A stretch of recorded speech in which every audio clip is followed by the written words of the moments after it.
It is March this year, first week into the lockdown.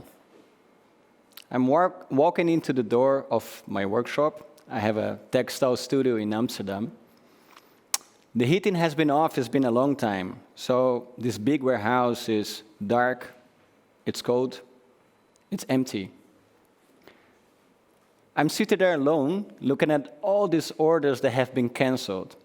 You know, we work for the cultural sector and companies that make events. So because of Corona, it's the end of it all. I'm seated there alone, and I don't even think about looking at my bank account. I just simply assume it was over. All the work, all the effort of all the last 5 years has finally have come to an end. So I'm looking at all these sewing machines and a lot of leftover fabric. And then I think to myself, without orders, I'm going broke. But why not making the best of it? So I pick up my phone and I call Abu Ahmad. He's one of the best tailors makers tonight.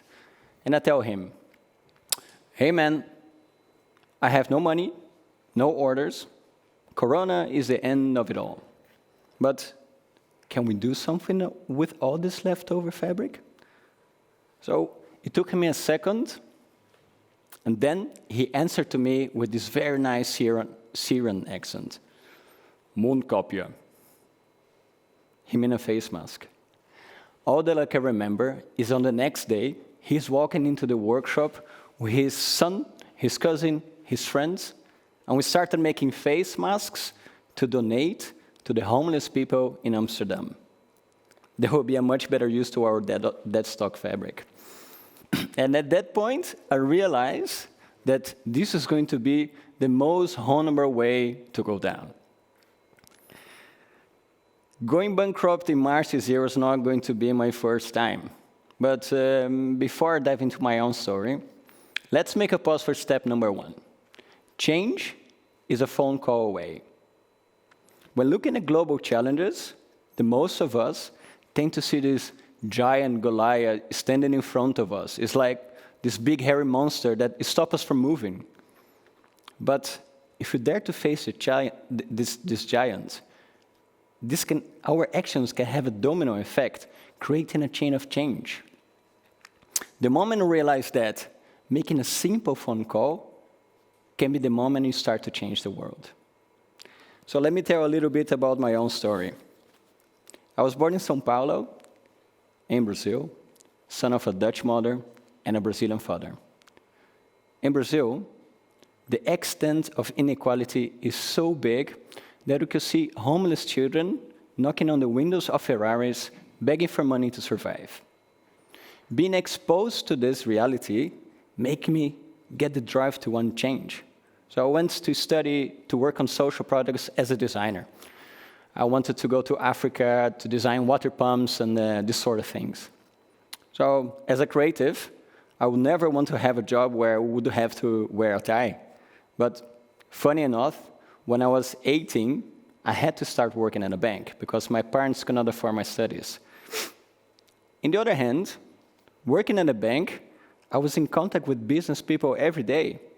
So then I thought, could I be an entrepreneur? And that went really well shortly.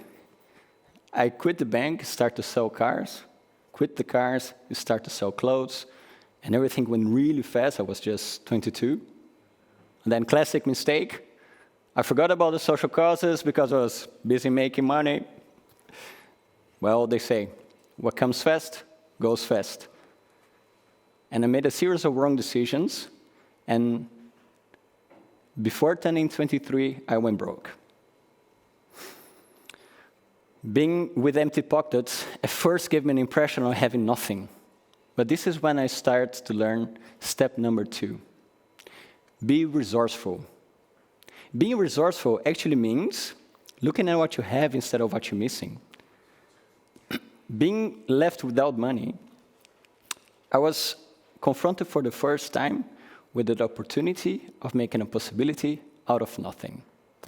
At the same time the finances went down, I was liberated to work back with my inner purpose, so I could be free again to work with social projects. So then I changed my mindset, and I decided to go after inspiring people and ask this single question. Hey, dude, could I work for you for free? Because I was feeling free to dare, I was lucky enough to meet great people that looked at me and said, I'm not sure what you can do, dude, but let me give you a shot. Being given the opportunity of making use of my talents was proving an essential step in my career and what I do today. My approach allowed me to work and live in the whole world. So I went from São Paulo to Toronto, from Paris to Shanghai, and then, guess what? To Nairobi in Kenya. And I did end up being a designer working in Africa. So having a resourceful mindset allowed me to get closer to my purpose, to make change, and I was really happy about it. But then 2015 came. And at the same time that I'm working for this fantastic social enterprise in Kenya, at my doorstep in Amsterdam, the refugee crisis is broken out.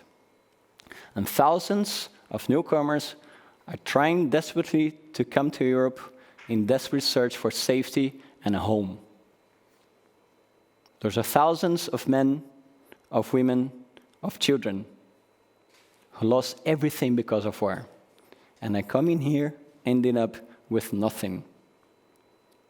I was looking at the scale of this emergency, and I wanted to do something about it. But then, looking at the numbers of the crisis, it was so shocking. Today, there are 80 million people forcibly displaced around the globe. Only in the Syrian conflict pushed 7 million people out of their homes. Looking at all these numbers, I know how you feel. That's how I felt. I didn't know where to start. But then, step number 3, start with your own two hands. So, how could I make the refugee crisis something that my two hands could reach? The thing is, together with thousands of newcomers that are coming to Europe, they are crossing the sea, and they are also coming with thousands of life vests. They are left behind in the shores after the crossing towards Europe. Thousands of life vests was too much, but what about a small box of life vests that my two hands could reach? So, together with a group of fantastic people in Amsterdam, we called it a Greek NGO and asked them to bring us a box of life vests with literally 5 life vests inside. We gathered a group of newcomers and locals, and we asked them what was the meaning of this life vest, and the result was amazing.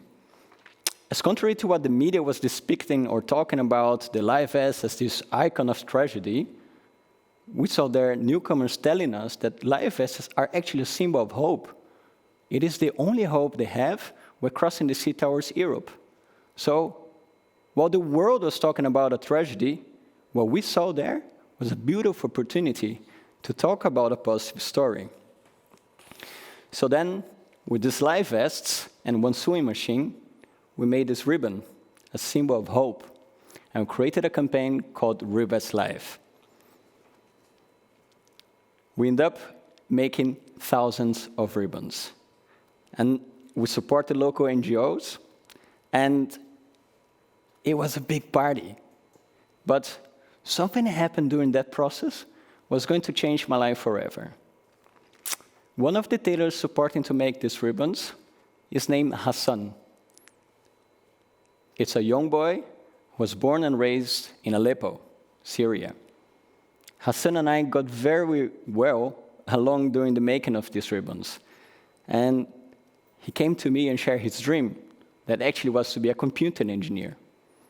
He shared with me that he had borrowed a laptop from a friend, and he was learning this online course called Python. I said, Python? What the hell is that? Well, anyways, what I saw in his eyes was exactly the same thing that I saw in my story just a few years later.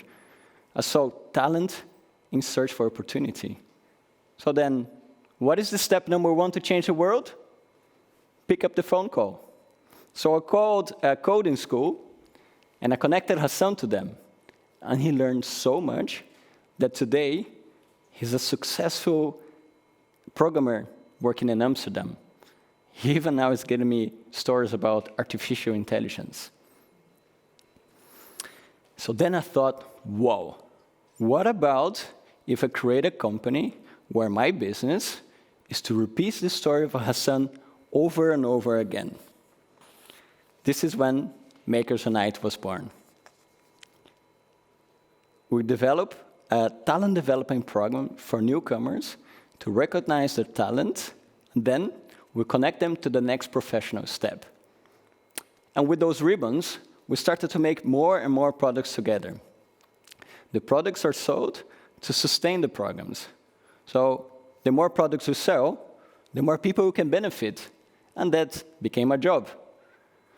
We created a successful social enterprise that is now internationally recognized. Today, we have trained almost 200 newcomers in our development programs, and we keep counting. We're lucky to partner up with amazing companies that are really proud of ordering products with us, and they help to push our story further. And finally, we're just about to start our first programs in other countries in order to scale impact abroad. So, how does it feel to create a company to change the world? It is freaking difficult. The truth is that in the last 5 years, I had so many nights I could not sleep. And I am thinking I'm going back to the beginning of my own story, and then like, oh shit, I'm going broke again. I could not count how many people thought I was going crazy, and then let's say they're turning off my phone call. But we kept going. And maybe we are a little bit crazy, but it takes courage to be naive and optimistic. But seriously, it's the story of each one of our participants that inspires me every day, a story of hope. It connects me to the story of people from Brazil, where I come from. People that, despite all the odds of poverty, corruption, inequality, they keep a smile on their face. And they keep going, believing that one day things will change. So let me take you back to March 2020, when I started to make these ribbons with my Syrian friend to donate to the homeless people in Amsterdam. Well, I thought I was broke. But the result of my phone call was amazing. We not only got a group of tailors to work in production, but a movement of volunteers willing to support us. We ended up making thousands of face masks for the homeless people in Amsterdam. We even got this article in the newspaper, "Refugees helping Dutch people in need during the times of Corona." What a great headline. But making those ribbons connected us to so many commercial assignments that we ended up saving the company from going bankrupt. Once again, I was proof that change was a phone call away. The thing is, we're looking at global challenges like US elections, climate change, inequality, Black Lives Matter. It is all so complex and so big that the most of us tend to be just numb towards the challenge, and we don't do anything. But actually, we have so much more than what we realize. You have so much more than what you realize. Just ask yourself this: what can I do to start today? Step number 1, pick up the phone call, because no one's going to change the world alone. Step number 2, make the problem as simple as enclose to your 2 hands. And step number 3, be resourceful and think of what you have instead of what you're missing. If you realize that you can make change, you'll be amazed of what you can achieve. So I ask, who can I call today to start changing the world?